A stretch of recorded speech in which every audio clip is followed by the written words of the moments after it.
ನಮಸ್ಕಾರ ಸ್ನೇಹಿತರೆ, ಹೇಗಿದ್ದೀರಿ? ನಾನು ನಿಮ್ಮ ಲೀಡರ್ ಶ್ರೀನಿವಾಸ್ ಬೇಲೂರು.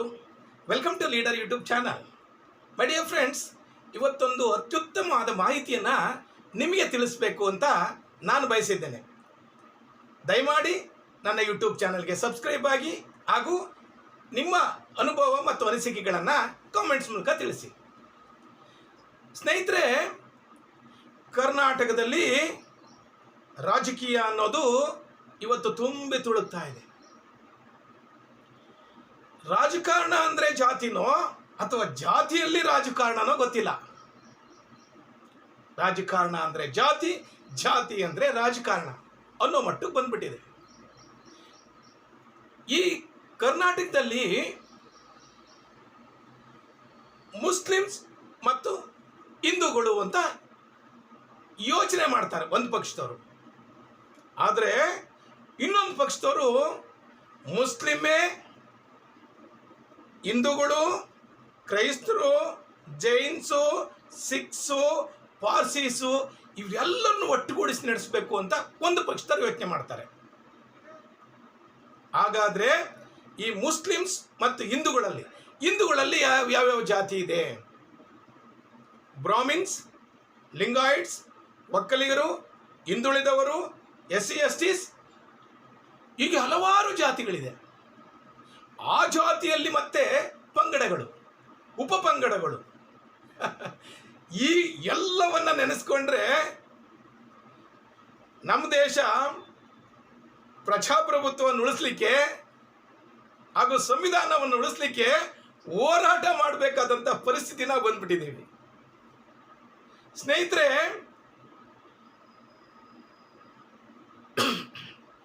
ಕರ್ನಾಟಕದಲ್ಲಿ ಈಗ ಚುನಾವಣೆ ನಡೀತಾ ಇದೆ.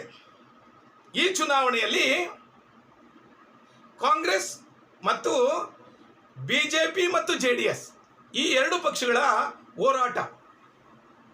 ಹಾಗಾದರೆ ಕರ್ನಾಟಕದಲ್ಲಿ ಕಾಂಗ್ರೆಸ್ನ ರಾಜಕೀಯ ಸಮೀಕರಣ ಏನು, ಜಾತೀಯ ಸಮೀಕರಣ ಏನು, ಹಾಗೂ BJPಯಲ್ಲಿ ಜಾತೀಯ ಸಮೀಕರಣ ಏನು ಅಂತ ನೀವು ಯೋಚನೆ ಮಾಡಬೇಕು. ಈಗ ಜಾತಿ ಗಣತಿಯ ಆಧಾರದಲ್ಲಿ ಕರ್ನಾಟಕದಲ್ಲಿ OBC 13ರಿಂದ 14% ಇದೆ, ಮುಸ್ಲಿಮ್ಸ್ 13ರಿಂದ 14% ಇದ್ದಾರೆ, SC/STs 26ರಿಂದ 27% ಇದ್ದಾರೆ. ಕುರುಬರ ಸಂಖ್ಯೆ ವೋಟರ್ಸ್ ಹೇಳ್ತಿರೋದು ನಾನು 8ರಿಂದ 9% ಇದೆ. ಕ್ರಿಶ್ಚಿಯನ್ಸ್ 2% ಇದ್ದಾರೆ ಮತ್ತು OBC 14% ಇದೆ. ಅದೇ ರೀತಿ ಲಿಂಗಾಯಿಟ್ಸ್ 11ರಿಂದ 12% ಇದ್ದಾರೆ, ಒಕ್ಕಲಿಗರು 9ರಿಂದ 10% ಇದ್ದಾರೆ, ಮತ್ತೆ ಬ್ರಾಹ್ಮಿನ್ಸ್ 5ರಿಂದ 6% ಇದ್ದಾರೆ. ಹೀಗೆ ಹಲವಾರು ಇದು ಪ್ರಜಾಪ್ರಭುತ್ವದಲ್ಲಿ ಸರ್ವ ಧರ್ಮದ ಶಾಂತಿಯ ತೋಟ ಅಂತ ನಾವು ಚುನಾವಣೆ ಮುಗಿದ ಮೇಲೆ ಅಂತೀವಿ. ಬಟ್ ಚುನಾವಣೆಲಂತೂ ಜಾತಿನೇ ಕೌಂಟ್ ಆಗ್ತಾ ಇದೆ. ಹಾಗಾದರೆ ಕಾಂಗ್ರೆಸ್ನ ಸಮೀಕರಣ ಏನು? ಕಾಂಗ್ರೆಸ್ ಅಂದರೆ ಈಗ ರಾಷ್ಟ್ರೀಯ ಕಾಂಗ್ರೆಸ್ ಅಧ್ಯಕ್ಷರಾದಂಥ ಖರ್ಗೆ ಸಾಹೇಬರು ನಮ್ಮ ರಾಜ್ಯವನ್ನೇ ಪ್ರತಿನಿಧಿಸ್ತಾರೆ ಹಾಗೂ ರಾಷ್ಟ್ರೀಯ ಕಾಂಗ್ರೆಸ್ ಪ್ರೆಸಿಡೆಂಟ್ ಆಗಿರೋದ್ರಿಂದ ಅವರ ಒಂದು ಪ್ರಭಾವ, ಶಕ್ತಿ ಈ ರಾಜ್ಯದಲ್ಲಿರುವಂಥ ಎಲ್ಲ SC/ST ಜನಾಂಗದ ಮೇಲಿದೆ. ಅವರ 26ರಿಂದ 27% ಹಾಗೂ ಕುರುಬ ಸಮಾಜದ ದೈತ್ಯ ನಾಯಕರಾದಂಥ ಸಿದ್ದರಾಮಯ್ಯನವರು ಅಲ್ಲಿ ಮುಖ್ಯಮಂತ್ರಿಗಳು OBC ಮತ್ತು ಕುರುಬರನ್ನು ತಮ್ಮ ಜಾತಿಯವರೇ ಅಷ್ಟೇ ಪ್ರೀತಿಸುವಂಥವ್ರು, ಮುಸ್ಲಿಮರನ್ನು ಅಷ್ಟೇ ಪ್ರೀತಿಯಿಂದ ನೋಡ್ಕೊಳ್ಳೋರು, ಸರ್ವರನ್ನು ಸಮಾನವಾಗಿ ಕಾಣ್ತೀನಿ ಅನ್ನೋವಂಥವ್ರು. ಆ ಸಿದ್ಧಾಂತಕ್ಕೆ, ತತ್ವಕ್ಕೆ ಯಾವುದೇ ಚ್ಯುತಿ ಬರ್ದಂಗೆ ಇಲ್ಲಿವರೆಗೆ ನಡ್ಕೊಂಬಂದಿರೋಂಥವ್ರು ಸಿದ್ದರಾಮಯ್ಯನವರಿಂದ ಕುರುಬ ಸಮಾಜದ 8ರಿಂದ 9% ಓಟು ಹಾಗೂ OBC 13ರಿಂದ 14% ಓಟು ಹಾಗೂ ಮುಸ್ಲಿಮರ 13ರಿಂದ 14% ಓಟು ಕಾಂಗ್ರೆಸ್ಸು ನಮಗೆ ಬರುತ್ತೆ ಅಂದ್ಕೊಂಡಿದ್ದಾರೆ. SCCL ಕ್ರಿಶ್ಚಿಯನ್ಸ್ 2% ಇದ್ದಾರೆ, ಮುಸ್ಲಿಮ್ಸು 13-14% ಇದ್ದಾರೆ. ಅವರಂತೂ 100% JDS BJPಗೆ ಓಟ್ ಹಾಕಲ್ಲ. ಹಾಕಿದರೆ ಒಂದು 100 ಓಟಲ್ಲಿ 1 ಓಟು 2 ಓಟು ಅಷ್ಟೇ. ಈ ಎಲ್ಲವನ್ನ ನಾವು ಯೋಚನೆ ಮಾಡಿದರೆ ಕಾಂಗ್ರೆಸ್ಗೆ 66-67% ಓಟ್ ಆಗುತ್ತೆ. ಈ ಅಲ್ಪಸಂಖ್ಯಾತರು, ಹಿಂದುಳಿದವರು, ಕ್ರಿಶ್ಚಿಯನ್ಸರು, ದಲಿತರು, ಮುಸ್ಲಿಮ್ಸು, OBC, ಕುರುಬಾಸ್ ಎಲ್ಲ ಲೆಕ್ಕ ಹಾಕಿದರೆ ಅದರೊಟ್ಟಿಗೆ ಕಾಂಗ್ರೆಸ್ನ ಅಧ್ಯಕ್ಷರು ಹಾಗೂ ಮಹತ್ವಾಕಾಂಕ್ಷೆ ಇಟ್ಕೊಂಡಿರುವಂತಹ ಮುಖ್ಯಮಂತ್ರಿ ಆಗಬೇಕು ಎಂದಾದರೂ ಒಂದಿನ ಅಂತ ಅಂದ್ಕೊಂಡಿರೋಂತಹ ರಾಜಕೀಯ ಕಾಗುಣಿತವನ್ನು ಬಲ್ಲಂಥವರು DK ಶಿವಕುಮಾರ್ ಅವರ ಪ್ರಬಲವಾದ ಒಂದು ಶಕ್ತಿ ಈ ಸಾರಿ ಕಾಂಗ್ರೆಸ್ಗಿದೆ. ಯಾಕೆ ಹೇಳಿ, ಅವರೇ ಕಾಂಗ್ರೆಸ್ನ ಅಧ್ಯಕ್ಷರು, ರಾಜ್ಯಾಧ್ಯಕ್ಷರು.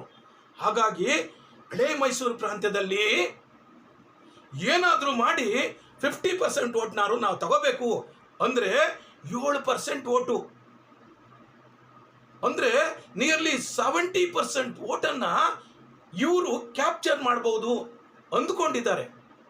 ಹಂಗೆಲ್ಲರೂ ಹಾಕ್ಬಿಟ್ರೆ DK ಶಿವಕುಮಾರ್ ಹೇಳೋ ಹಾಗೆ 15-20 ಸೀಟು MP ಸೀಟು ಕಾಂಗ್ರೆಸ್ ಗೆಲ್ಲುತ್ತೆ. ಅದರೊಟ್ಟಿಗೆ ಎಲ್ಲ ಜಾತಿ ಜನಾಂಗಕ್ಕೆ ಹೆಣ್ಣು ಮಕ್ಕಳಿಗೆ ಉಚಿತವಾಗಿ ಬಸ್ಸು 2,000 ರೂಪಾಯಿ ಹಾಗೂ ಬಹಳಷ್ಟು ಅಕ್ಕಿ ಇವೆಲ್ಲ ಕೊಟ್ಟಿರೋದ್ರಿಂದ ಆ ಓಟ್ಗಳನ್ನು ಕೇಂದ್ರೀಕರಿಸಿ, ಆ ಓಟ್ಗಳನ್ನು ಕ್ರೋಢೀಕರಿಸಿ ಇವತ್ತು 15-20 ಸೀಟ್ ಗೆಲ್ತೀವಿ ಅಂತ ಅವರು ಜಾತಿ ರಾಜಕಾರಣ, ಜಾತಿ ಸಮೀಕರಣ, ಜಾತಿಯ ಕಾಗುಣಿತವನ್ನು ಮಾಡ್ತಾ ಇದ್ದಾರೆ. ಅದೇ ರೀತಿ BJPಯವರು ಲಿಂಗಾಯಿಟ್ಸ್ ಬಹುದೊಡ್ಡ ನಾಯಕರಾದಂಥ ಯಡಿಯೂರಪ್ಪನವರಿದ್ದಾರೆ. BJPಯ ಭೀಷ್ಮ ಅವರ ಮಗರೇ ಈಗ ರಾಜ್ಯಾಧ್ಯಕ್ಷರಾಗಿದ್ದಾರೆ ವಿಜೇಂದ್ರ ಅವರು. ಅವರ ಪ್ರಭಾವನೂ ಇದೆ. ಅದೇ ರೀತಿ ಕುಮಾರಸ್ವಾಮಿ ಮತ್ತು ದೇವೇಗೌಡರ ಪ್ರಭಾವ ಒಂದು 50% ಓಟ್ ಕಾಂಗ್ರೆಸ್ಗೆ ಹೋಗ್ತಾ ಇತ್ತು ಬೇರೆ ಬೇರೆ ಪಕ್ಷದಿಂದ. ಅವು ಸಹಿತ ಬಂದರೆ ನಾವು ಸಹಿತ ಕಳೆದ ಬಾರಿಯಂತೆ 28ರಲ್ಲಿ ಒಂದೇ ಒಂದು ಕಾಂಗ್ರೆಸ್, DK ಸುರೇಶ್, ಒಂದೇ ಒಂದು JDS ಪ್ರಜ್ವಲ್ ರೇವಣ್ಣ, 28ರಲ್ಲಿ 26 ಸಹಿತ BJP ಮಯವಾಗಿತ್ತು. ಈಗ 1+ ಆಗಿರೋದ್ರಿಂದ 27ಕ್ಕೆ 28ಕ್ಕೆ 27. ಆದರೆ ಈ ಬಾರಿ ಪ್ರಬಲವಾಗಿ ಎಷ್ಟೇ ಪ್ರಬಲ ಹೋರಾಟ ಮಾಡಿದರೂ ಸಹಿತ ಡಬಲ್ ಫಿಗರ್ ದಾಟಿದ್ರೆ ಸಾಕು ಅನ್ನೋ ಸ್ಟೇಜಲ್ಲಿ BJPಯವರು ಬಹಳ ಹೋರಾಟ ಮಾಡ್ತಿದ್ದಾರೆ. ಅಂದರೆ ಕಳೆದ ಬಾರಿ ಇರುವಂಥ ವೋಟ್ ಶೇರಿಂಗ್ ಇದೆಯಲ್ಲ, ಕಳೆದ ಬಾರಿ ಬಂದಂಥ ವೋಟ್ ಇದೆಯಲ್ಲ, ಅದು ಈ ಸರಿ ಕಾಂಗ್ರೆಸ್ಗೂ, ಕಳೆದ ಬಾರಿ ಇದ್ದಂಥ ಕಾಂಗ್ರೆಸ್ ಮತ್ತು JDS ಸಮ್ಮಿಶ್ರ ಸರ್ಕಾರದಿದ್ದಂಥ ಸ್ಟೇಜು BJPಗೂ ಬಂದ್ಬಿಡುತ್ತೆ ಅಂತ ಹಲವಾರು ನಾಯಕರು, ಹಲವಾರು ಬುದ್ಧಿವಂತರು ಯೋಚನೆ ಮಾಡ್ತಾ ಇದ್ದಾರೆ. ಸ್ನೇಹಿತರೆ, ಈಗ ಲಿಂಗಾಯತ್ಸ್ದು 11-12%, ಒಕ್ಕಲಿಗರಲ್ಲಿ ಒಂದು 70% ಒಕ್ಕಲಿಗರು ಇವ್ರಿಗೆ ಹಾಕಿದ್ರು ಸಹಿತ 9-10%, ಬ್ರಾಹ್ಮಿನ್ಸ್ 5%, ಹಾಗೂ ಇನ್ನು ಸಣ್ಣ ಸಣ್ಣ ಈ ವೈಶ್ಯರು, ದೇವಾಂಗಸು ಇವರೆಲ್ಲ BJPಗೆ ಓಟ್ ಹಾಕ್ತಾರೆ. ಅವರೆಲ್ಲರನ್ನೂ ಸೇರಿಸಿ ಹೋರಾಟ ಮಾಡಿದ್ರು ಸಹಿತ ಈ ಬಾರಿ ಕಾಂಗ್ರೆಸ್ಗೆ 15-20 ಸೀಟ್ ಬಂದರೆ ಇವರಿಗೆ 5-10 ಸೀಟ್ವರೆಗೆ ಡಬಲ್ ಫಿಗರ್ ದಾಟಿದ್ರೆ ಬಹುದೊಡ್ಡ ಸಾಧನೆ ಅಂತ ಬಹಳಷ್ಟು ನನ್ನ ಮಿತ್ರರು ಹೇಳ್ತಾರೆ. ಸ್ನೇಹಿತರೆ, ಇದು ನನ್ನ ಅನುಭವ ಮತ್ತು ಅನಿಸಿಕೆ.